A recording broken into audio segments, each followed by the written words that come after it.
Now, even though I wasn't diagnosed with bipolar disorder until 15 years ago at the age of 53, I had already been on psychotropic medications for a good 10 to 12 years because of the depression I was feeling. And the bad part is, when I learned I was bipolar at the age of 53, I learned that there was a 90% chance I wouldn't live to be 67, because that's the lifespan of a bipolar person. And the worst part was that bipolar people are 8 times more prone to commit suicide than non-bipolar people.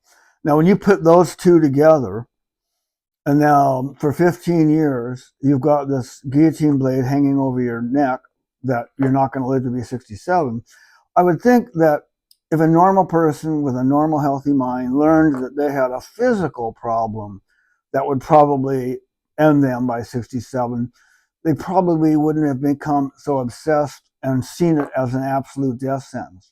But then once again, this is the way the bipolar mind works.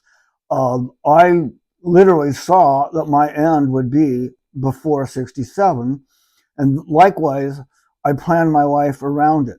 I didn't plan to have resources to last beyond 67. So unfortunately, now I'm 68 and a half, and it just still hangs over my head that I could drop dead. I mean, I've already had 3 heart attacks. Um, but anyway, just to give you an idea, this is exactly what it's like inside my head when I get manic. And then when I descend from the North Pole mania to the South Pole depression, it is ugly. It is so ugly. This is what it's like for me when I'm in these depressive spells that can last for days, even weeks, and pay special attention to the clock on the wall. And so, with the remaining time I have left, my greatest passion is to have some kind of platform where I can talk about and explain to people the horrors of bipolar disorder, so that the friends and family members and coworkers of bipolar people may be a little bit more sensitive to what we go through, and try to be sympathetic to the horror that goes on inside of us.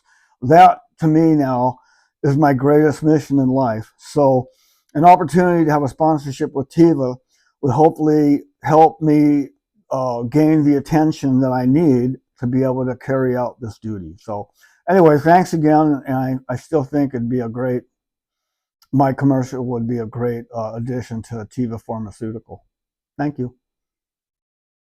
And even though my face isn't perfectly normal now, you can still see there are some little traces. I don't know, maybe if I may need my dosage up, but quite frankly, I'll take this, because if it wasn't for the Austedo, this is what my face would be doing right now when I'm trying to talk. And as you can see, it's not a very pretty thing.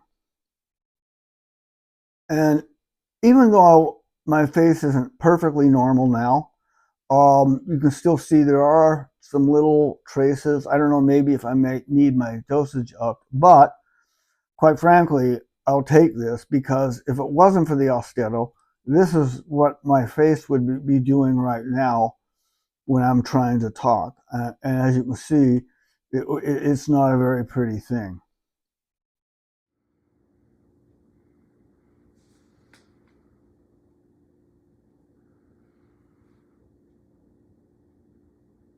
On to the next video. Did y'all notice that she said, so the next client?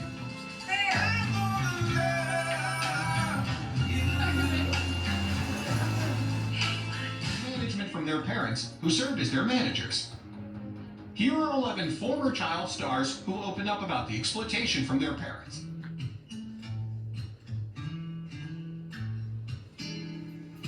I became the church, even if it's much more than